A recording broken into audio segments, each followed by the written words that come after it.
Halo, apa khabar semua? Dalam video yang lepas, kita telah sama-sama menjawab soalan 12 bahagian B kertas 2 SPM Matematik. Bagaimana? Okey tak? Saya berharap kamu dah praktis dan uh, bagi yang belum begitu pasti lagi, uh, begitu fasih lagi dalam bab graph functions ini, baiklah uh, kamu berusaha dengan lebih gigih lagi dalam mengulang kaji semula bab kedua itu. Okay. So, hari ini kita akan cuba menjawab satu lagi soalan dari bahagian B kertas 2 SPM Matematik, iaitu soalan ke-13 pula. Okay. Contoh soalan ini diambil dari peperiksaan percubaan SPM tahun 2016 dari negeri Kelantan, ya. Okey. Kita mula. Raja 13.1 menunjukkan titik D dan garis lurus X plus Y sama dengan 4X campur Y sama dengan 4 dilukis pada satu sata kartes. So, penjelmaan T ialah satu translasi, penjelmaan R ialah satu pantulan pada garis X campur Y sama dengan 4. Nyatakan koordinat imej bagi D. Koordinat imej bagi D di bawah satu penjelmaan berikut. Bahagian 1 T dan bahagian 2 TR. Okay. So, jelas sekali soalan ini dipetik dari bab ketiga transformasi 3 atau penjelmaan 3 dalam tingkatan 5. Saya berharap pada masa ini semua dah pun pernah belajar tentang bab ini. Dan bagi yang ragu-ragu tu, bolehlah mula dengan membuat ulang kaji dulu ataupun tonton dulu video ini, kemudian make sure kamu balik dan ulang kaji semula semua tentang fakta-fakta yang penting di dalam bab ini, ya. Okey. Sebelum saya mula menjawab soalan ini, lebih baik saya perkenalkan tentang apa itu translasi. Okey. So, ini adalah satu contoh translasi dari objek pada imejnya. Okay. Translasi ini adalah translasi 73. Maksudnya ialah mara 7 petak di arah X dan 3 petak di arah Y. 3 petak di arah Y. Okay. Maka kamu pun dapatlah translasi 73. Okay. Mula dari X kemudian diikuti dengan Y. Okay. So, untuk translasi kamu akan dapati bentuk objek dengan bentuk imej adalah sama, orientasi dia sama, dan saiz dia juga sama. Okay. Itu adalah ciri-ciri translasi. Cuma tempat dia saja yang digerakkan. Okay. Tempat dia dari objek dengan image adalah berbeza. Okay, ini adalah translasi. Now, okay, kita balik ke soalan pertama kita ni. T. Okay, nyatakan koordinat image bagi titik D di bawah penjelmaan T. Koordinat di image bagi titik D, ya. Okay, so image D adalah satu translasi untuk D. Okay. Maka kamu boleh tulis seperti berikut. So, D prime ataupun image D ialah negatif 1 tambah 3 itu bahagian X, dan untuk Y pula, bahagian Y pula, 2 tambah negatif 2, iaitu 2 tolak 2. Okay, maka jawapannya adalah 2, kosong. Okay, kamu juga boleh membuat translasi di dalam kertas inilah. So, translasi dari D, untuk D dengan translasi 3, 2 adalah dari D kamu mara 3 petak dalam arah X, 1, 2, 3, dan 2 petak dalam arah Y. So tadi 1, 2, 3, 1, 2, maka kamu pun dapat satu titik dekat sini.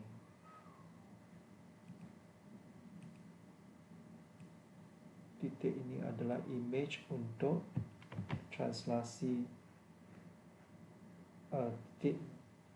image D dalam translasi T, iaitu 2, kosong.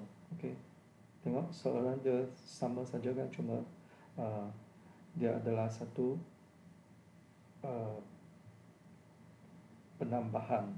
Okay, ini bahagian X, ini bahagian Y.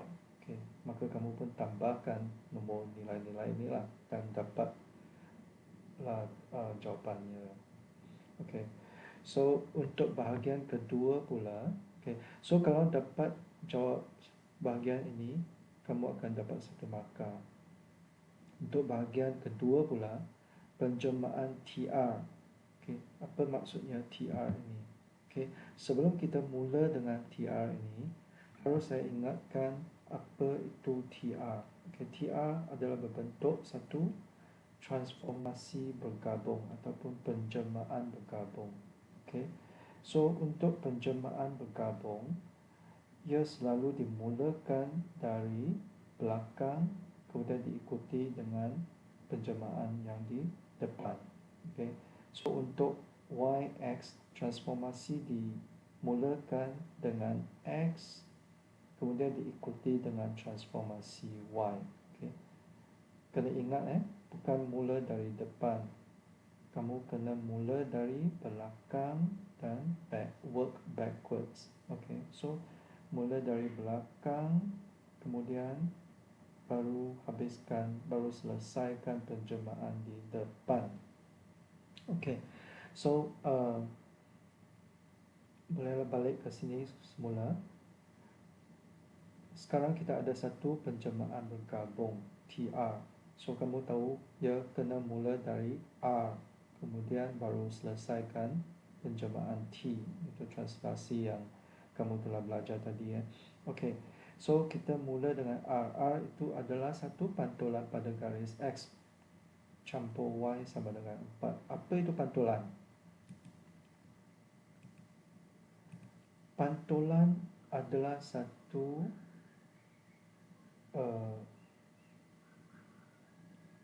penjelmaan di mana kalau kamu letak satu sata ataupun satu sata pantulan ataupun satu cermin di depan sesuatu objek, okay, kamu akan dapati image-nya dipantulkan berdasarkan kepada dipantulkan dari cermin atau sata cermin itu. Okay, so sata pantulan itu adalah macam, kamu boleh bayangkan macam cermin lah.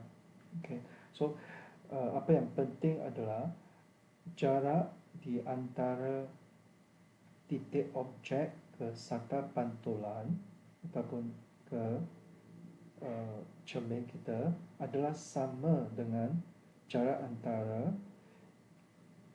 sata image sata pantulan ke titik image. Okay, so kedua-dua ini kena sama lah. Kalau saya ada 2 petak dari objek ke sata pantulan, maka saya pun akan dapati ada 2 petak dari sata pantulan ini ke titik objek titik image. Okay, sini dekat sini saya ada 3 petak kan, 3 petak ke sata pantulan. Dan saya pun ada 3 petak, saya pun kena kira 1, 2, 3 dari sata pantulan. Maka dapatlah satu titik image. Sekali lagi, sini ada 1, 2, 3, 4, 5, 6. Maka saya pun dapat agaklah sata ataupun sata pantulan dekat sini. Titik image saya untuk titik ini adalah tadi ada 2, 4, 6 kan, 2, 4, 6. Maka ini adalah titik pantulan dari objek ini, dari titik objek ini. So maka ini pun, ini adalah pantulan pada garis X sama dengan 7. X sama dengan 7. Okay, kamu boleh tulis pantulan pada garis X sama dengan 7. Okay, dengan jelasnya. Okay, so ini adalah pantulan. Untuk pantulan kamu akan dapati saiz dia sama, orientasi dia sama, tetapi bentuk dia akan berbeza. Bentuk dia dah berbeza. Tengok garis ini macam ni kan, garis ni dah jadi macam ini. Okay, garis ni ke kanan, garis ini ke kiri, okay, ke kanan, ni ke kiri, ni ke kiri. Okay, so ini adalah ciri-ciri pantulan ya. Okay, kalau dah faham kedua-dua penjelmaan ini, maka kamu boleh mulalah soalan bahagian 2 ni. Kita mula dari pantulan. Okay, D, untuk D ini ia akan melalui satu pantulan. Pantulan ini adalah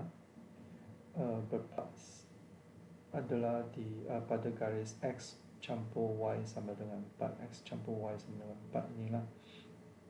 Kemudian kamu boleh lukis satu garis lurus dengan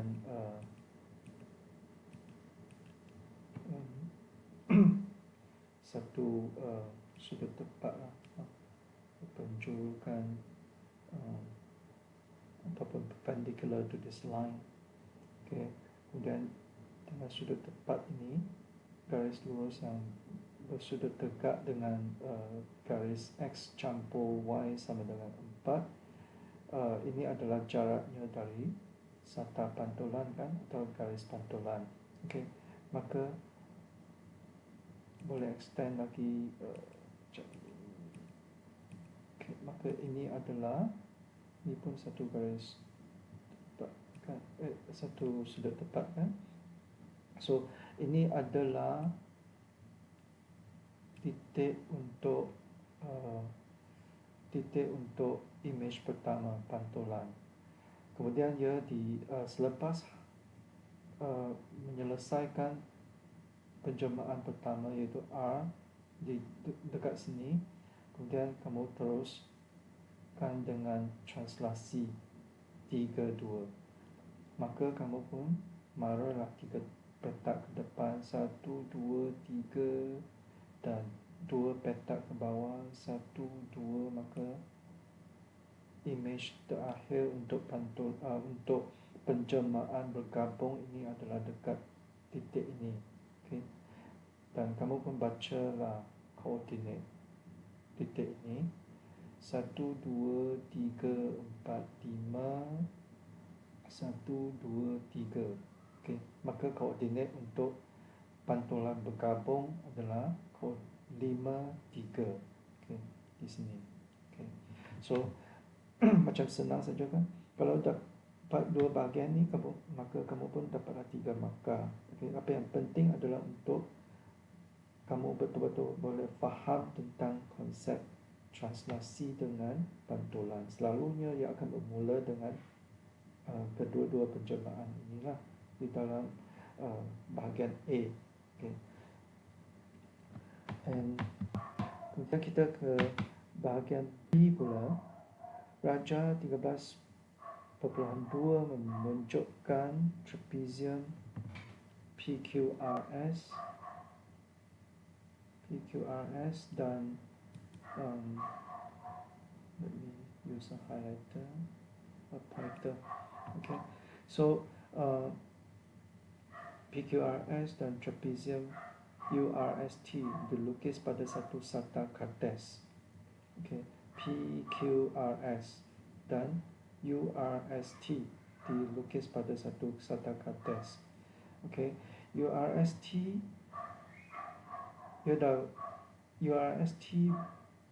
ialah image bagi PQRS. URST ialah image bagi PQRS di bawah gabungan penjelmaan MN. Okay, so ini penjelmaan bergabung lah. So huraikan selengkapnya penjelmaan itu. Okay, sebelum saya mula menjawab soalan ini, kamu akan dapati kita ada dua lagi penjelmaan yang kita harus belajar, iaitu putaran dan pembesaran. Okay, so saya akan mulakan dengan putaran dulu. Okay, so untuk putaran, kalau ini adalah objek dan saya putarkan mengikut sesuatu sudut kan. Let's say kalau saya katakan okay, ini adalah let's say ini adalah satu objek lah. Ini adalah satu objek, ini adalah image-nya. Okay, maka saya putarkan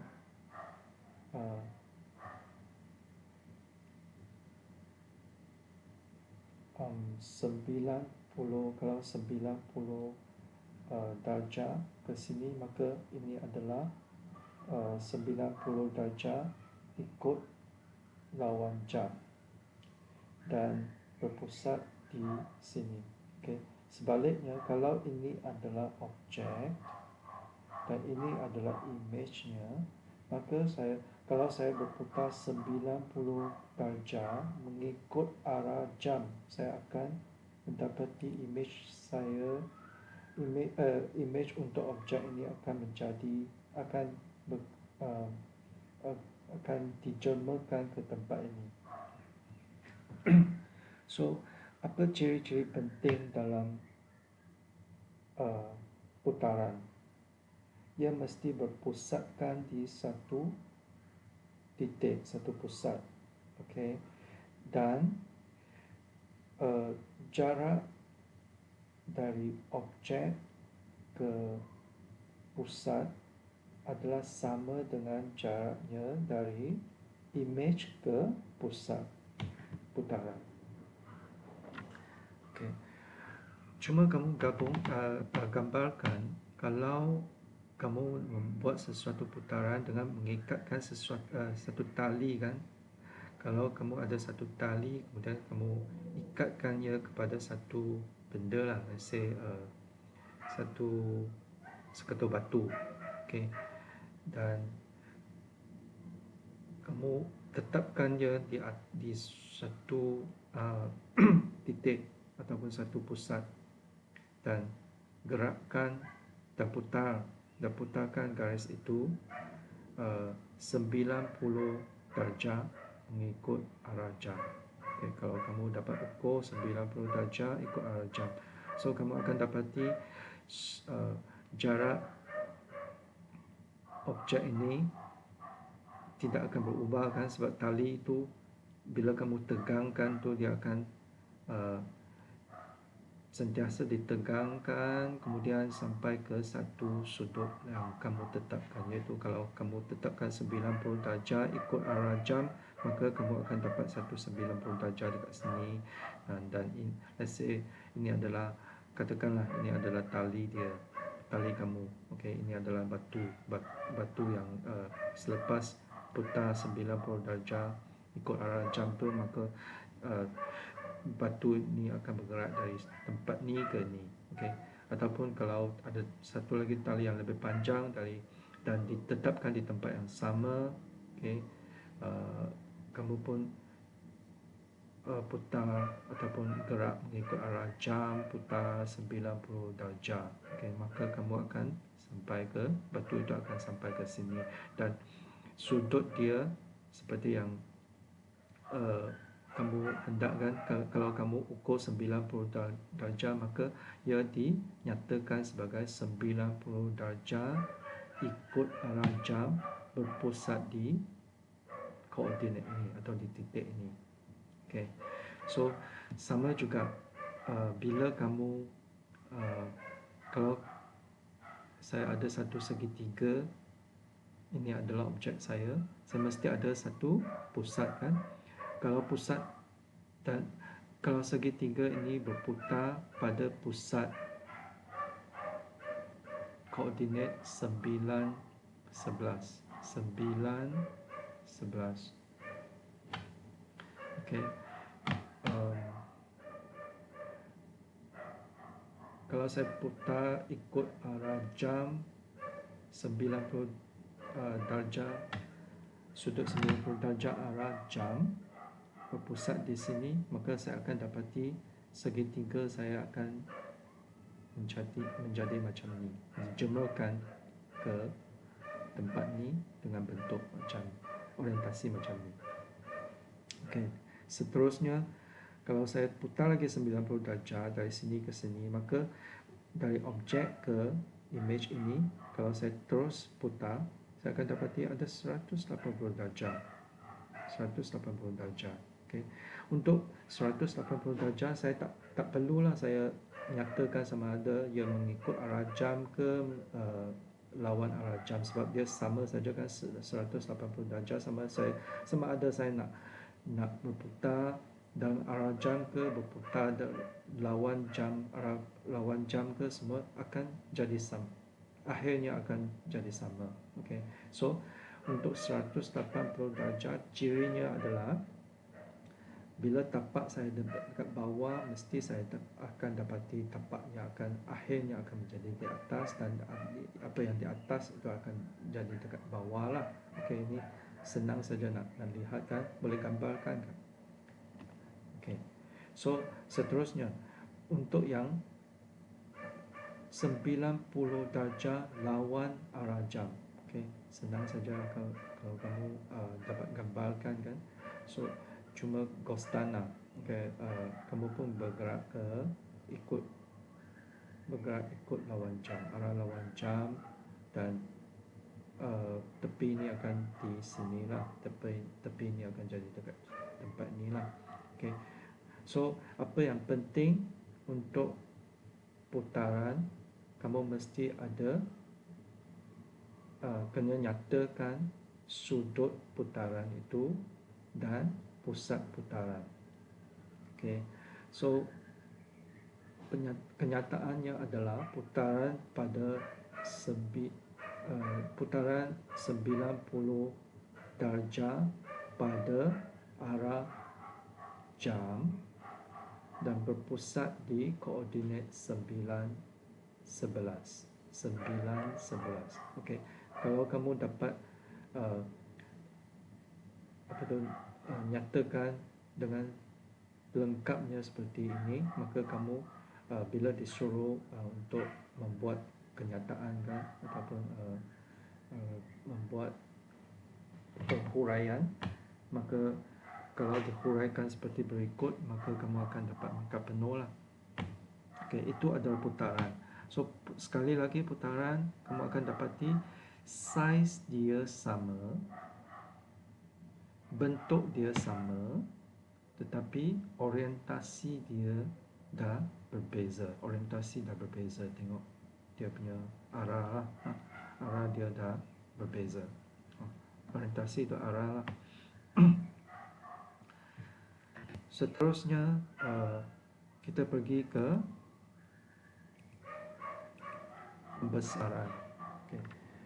So saya buat satu ilustrasi yang lebih senang untuk difahami lah. Ini segitiga kecil, segitiga besar sikit, segitiga yang besar sikit. Kalau ini adalah objek, A, D, E adalah objek, ini adalah satu image, dan ini yang segitiga lagi yang paling besar ni pun adalah satu image. Okey, maka kalau saya nak define ataupun nak buat definasi tentang ABC ini, ia adalah satu sejenis pembesaran dari objek original iaitu ADE. Okay, ABC adalah pembesaran dari ADE. Senang nak tengok kan? Boleh nampak kan? Okay, sebab bentuknya dan nampak pun sama lah, cuma size dia saja yang berbeza. Okay, so dan satu lagi itu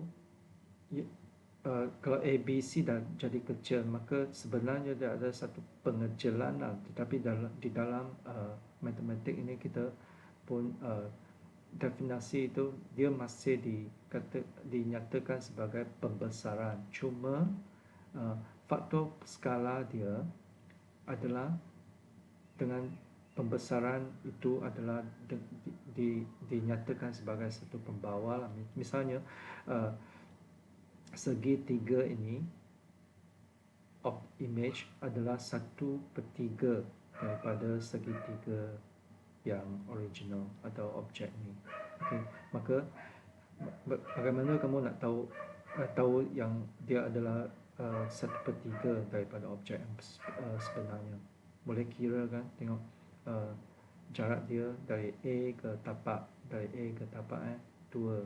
Jarak dari A ke tapak, okey, 2, 4, 6. Okey, adalah 3 kali lah, 3 kali. Tetapi sebab dia dikecilkan 3 kali, maka ia akan ditulis sebagai 1/3. Okey, maka kamu pun nyatakan ataupun huraikan dengan selengkapnya, maka ia dihuraikan sebagai pembesaran ABC adalah pembesaran ADE dengan faktor skala 1/3 pada pusat di A. Macam mana nak cari faktor pusat di A? Untuk ini senang saja, sebab kamu tahu A, B, C dengan A, D, E semuanya dengan berkongsi satu titik kan. Kongsi titik ni adalah dekat A. Okey, maka sudah tentu pusatnya berpusat di A. Okey. Tetapi kalau ada masanya kalau titiknya tidak berkongsi di antara image dengan objek. Okey, apa yang kamu boleh buat ialah sambungkan titik objek dengan titik image dan panjangkan garis yang kamu sambungkan itu, kamu akan dapat satu garis macam ni kan, satu garis macam ni. Okey, imagine okey, cuba kamu gambarkan, ingatlah garis ini. Satu lagi titik DC, sambungkan garis ini. Okey, kamu akan dapati kedua-dua garis ini melalui titik A, maka ini adalah pusatnya. Okey, bila kedua-dua garis itu bertembung di satu titik itu, maka titik itu adalah titik pusat. Okey, maka ini adalah A. Okey, so seterusnya untuk satu pembesaran yang sebenarnya. Okey, tadi pengecilan seperti yang saya nyatakan tadi itu adalah di pengecilan itu ditulis sebagai 1 per berapa. Okey, ataupun pengecilan itu ditulis sebagai pembawa lah. Okey, untuk pembesaran seterusnya AFG, okey, sudah nyata sekali AFG lebih besar daripada ADE, maka nyata sekali AFG diperbesarkan dari ADE lah. Okey, so di mana titik ataupun pusat pembesaran tu sama saja, sambungkan dua titik ni, titik image, titik objek, panjangkan garis tu. Okey, macam ni. Titik image titik objek, panjangkan garis itu. Okey, kedua-duanya akan bertembung di A. Okey, maka A adalah pusat pembesaran. Okey. So, seterusnya carikan faktor skala. Faktor skala ataupun faktor pembesaran lah. Okey. So, ADE berapa petak dari puncak dari pusat pembesaran ke tapak. Okey. 246. Okey, 246. Yang ini pula 2, 4, 6, 8, 10, 12. Okey. Image adalah 12 petak dari pusat dan objek adalah 6 petak dari pusat, maka 12 bagi dengan 6 adalah 2, maka faktor pembesaran itu adalah 2. Okay. So mudah saja. AFG adalah pembesaran untuk ADE dengan faktor skala 2 dan berpusat di A. Okay. Maka pun dengan itu kamu dapat empat penjermaan yang kamu telah belajar. Translasi, patulan, putaran dan pembesaran. Okay. Dengan keempat penjermaan ini, maka kamu boleh mulalah dengan soalan bahagian B ini. Sekali lagi, URST ialah image bagi PRST. URST adalah gabungan penjermaan ialah image bagi PQRS di bawah gabungan penjermaan MN. Huraikan selengkapnya penjermaan. Tadi saya dah beritahu macam mana nak huraikan dengan selengkapnya. So, keyword ialah gabungan penjermaan ataupun penjermaan bergabung. So, mula sekali lagi ingatkan, mula dari N kemudian baru habiskan M. Okay. So, N dulu, lepas N baru habiskan dengan, baru buat M. Okay.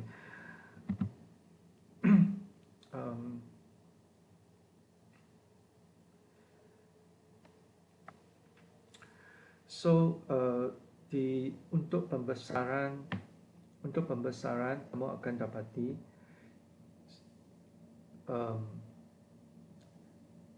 bentuk dia sama,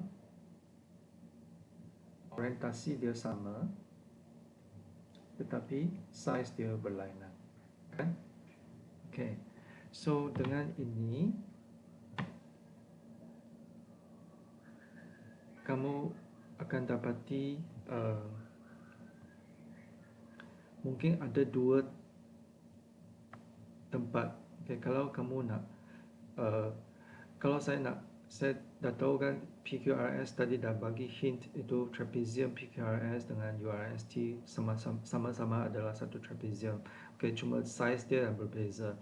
Okay, tapi kamu kena ingat pembesaran itu mesti, kalau cuma ada satu pembesaran saja, dia mesti cuma ada saiz saja, cuma saiz dia saja yang berbeza. Okay, bentuk kena sama, orientasi kena sama. Okay, cuma saiz saja yang berbeza. So, sebelum kamu membuatkan orientasi dia sama, dia nampak ni, tengok benda ni dengan trapezium ini dengan trapezium ini,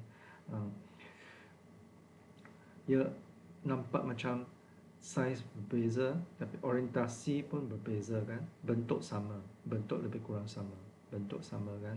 Okey, cuma orientasi yang berbeza. Okey, kalau saya putarkan 90 darjah, dengan pusat di sini, okey, saya putar, kemudian saya akan dapat trapezium saya dekat sini, okey, dan bahagian kuning ini, okey. Kemudian saya pun boleh dapat satu lagi trapezium. Okay, kalau saya putar, let's say Kalau saya berputar di berpusatkan di R, dan lawan jam juga. Boleh gambarkan? Kalau saya berputar di sini untuk trapezium ini, berputar 90 darjah arah lawan jam, saya boleh dapat juga trapezium macam ni. Okay. Maka mungkin saya ada dua solusi ataupun dua penyelesaian. Satu untuk trapezium ini dan satu untuk trapezium ini. Kedua-duanya nampak macam saya dah dapat bentuk sama, saiz berbeza, tapi orientasi sama. Kedua-dua orientasi atau arahnya sama. Okey, puncaknya ataupun tip dia dekat sini, tip dia pun dekat sini. Okey, so orientasi samalah. Garis lurus dekat sini, garis lurus dekat sini. So orientasi sama. Okey, so macam nampak macam kedua-duanya adalah possible solution ataupun penyelesaian ataupun jawapan kepada bahagian ataupun penjelmaan N tadilah. Okey, penjelmaan N nampak macam ia sebenarnya adalah satu putaran arah lawan jam. Okey, so sekarang saya perlu pilih yang mana saya hendak, sama ada saya nak gunakan ini atau ini. Okay. So saya favor inilah. Saya akan beritahu kenapa. Sebab selepas ni saya kena selesaikan penjelmaan pembesaran kan. Saya sudah tahu bahagian yang M itu ada pembesaran. So untuk pembesaran saya kena ada satu pusat pembesaran. Okay. Kalau saya pilih trapezium ini sebagai putaran atau image atau sebagai image untuk penjelmaan putaran tadi, okay, dan saya kena sambungkan titik ini dengan titik ini dan lukis satu garis lurus, titik ini dengan titik ini lukis satu garis lurus, maka saya akan dapati pusat pembesaran saya di luar kartes ini. Okey, maka saya tak suka tempat ni lah. Okey, bagaimana dengan tempat ni dengan trapezium ini? Okey, so kalau saya sambungkan titik ini dengan titik ini, saya pergi ke sini, titik ini dengan titik ini, saya ke sini, maka ini adalah pusat pembesaran saya kalau saya pilih trapezium inilah. Maka saya dengan ini saya pun pilihlah penjelmaan N saya, bahagian satu N for national. Okay, N for negara. Okay, maka titik ini adalah titik pembesaran nantilah. Okey, so saya kena guna ini untuk penjelmaan saya. Okey, so kalau saya guna trapezium ini sebagai image untuk penjelmaan pertama, maka saya tulislah transformasi N atau penjelmaan N ialah putaran 90 darjah arah lawan jam pada pusat R. R adalah 26. Kamu boleh tulis R saja, ataupun kalau kamu nak tulis koordinat, kamu kena pastikan yang koordinat yang kamu letak tu adalah betul lah.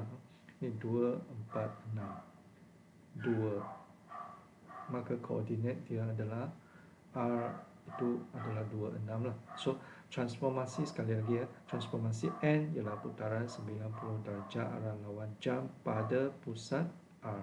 Okay, mesti ada putaran pada berapa sudutnya dan sama ada arah lawan jam atau arah ikut jam lah. So yang ini adalah arah lawan jam. Okay, arah lawan jam pada pusat R ataupun R koordinat 26. Okey, maka kalau kamu dapat jawapan ini, maka kamu akan dapatlah markah penuh untuk bahagian N ini, untuk bahagian B1A. Seterusnya,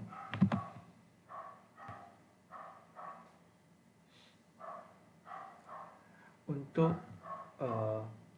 menunjukkan seterusnya kita ke penjemahan M pula. Tadi kita dah selesaikan N, sekarang kita ke penjemahan M pula. Okay. M ini adalah image selepas penjemahan N untuk negara.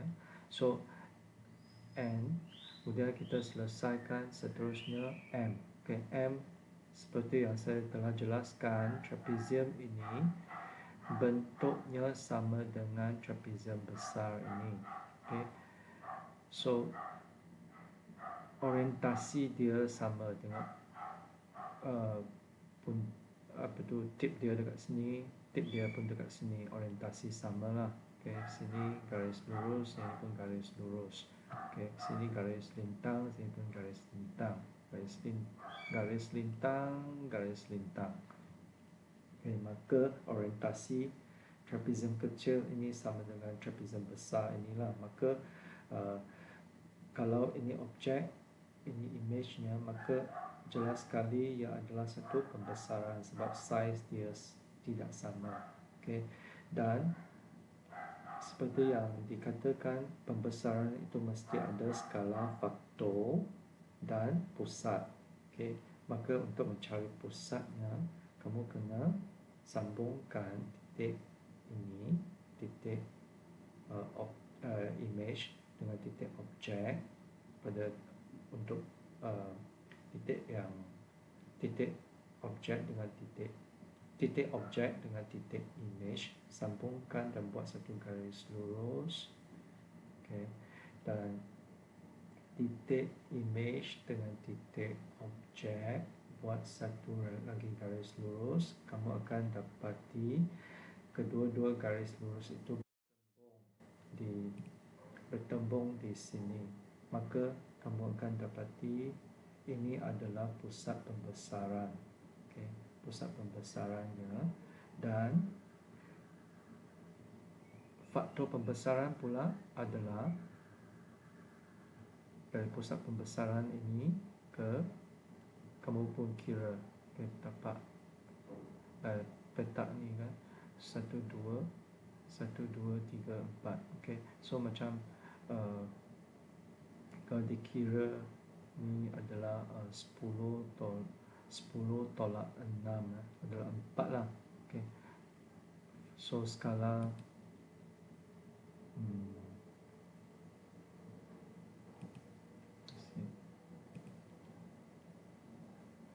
so faktor skala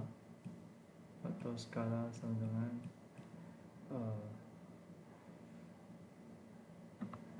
faktor skala sebenarnya adalah length of image divided by length of object, atau jarak image dibagi dengan jarak objek.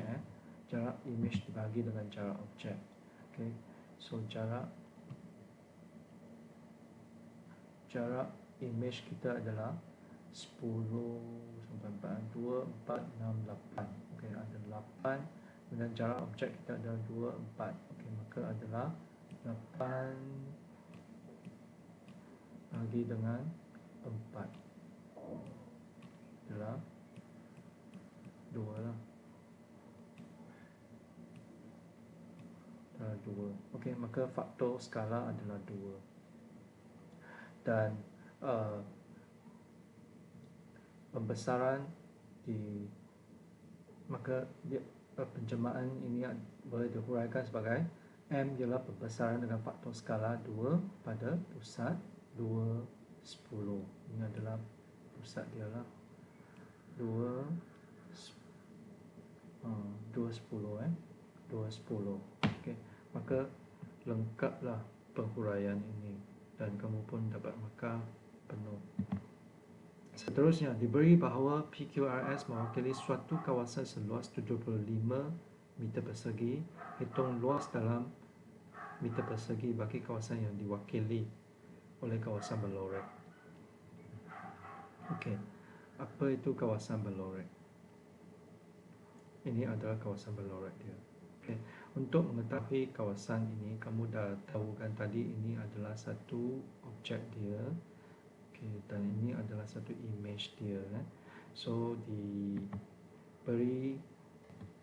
kamu telah diberitahu bahawa PQRS adalah 75 meter persegi. Okay, maka tadi dari selepas penjemahan N tadi kan, putaran ikut lawan jam berpusat di R tu, ini adalah objek untuk penjemahan bergabung pertama ya. So ini adalah 75 meter persegi. Okay. So kena diingatkan bahawa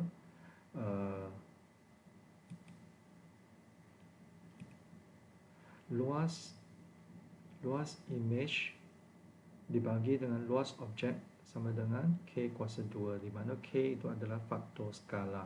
Okay. Dengan berpandukan kepada formula ini, maka kamu dapatlah bolehlah tuliskan luas image RSTU. Luas image sama dengan K kuasa 2 darab luas PQRS. Okay, gantikan K dengan 2, maka dapatlah 300 meter persegi. Okay, so ini adalah image akhir dia, PQRS, URST ataupun RSTU. Okay, RSTU adalah 300 meter persegi, dan luas kawasan berlorek pula adalah kawasan keseluruhannya tolak trapezium kecil ini. Okay, maka luas kawasan berlorek adalah luas RSTU tolak luas PQRS sama dengan 300 tolak 75 meter persegi sama dengan 225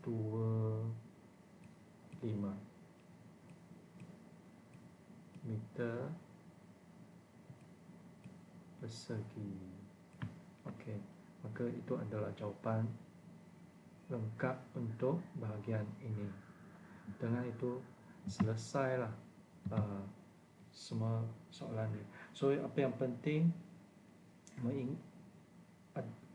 kena ingat ada 4 penjemahan dan formula dia, dan juga giliran yang harus kamu ikut semasa membuat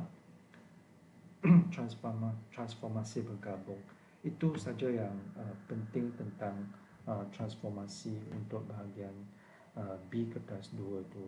So haraplah kamu dapat balik dan buat ulang kaji semua. Sekiranya video ini dapat kamu manfaatkan, kamu rasa yang video ini dapat membantu kamu, tolong subscribe dan like channel kami, dan tolonglah sharekan video kami supaya lebih ramai lagi pelajar ataupun ibu bapa dapat memanfaatkan video kami dengan sepenuhnya. Kami berterima kasih kepada Eden Learning Center kerana memberikan nasihat kepada kami lah untuk membuat tutorial percuma ini kepada semua viewers lah.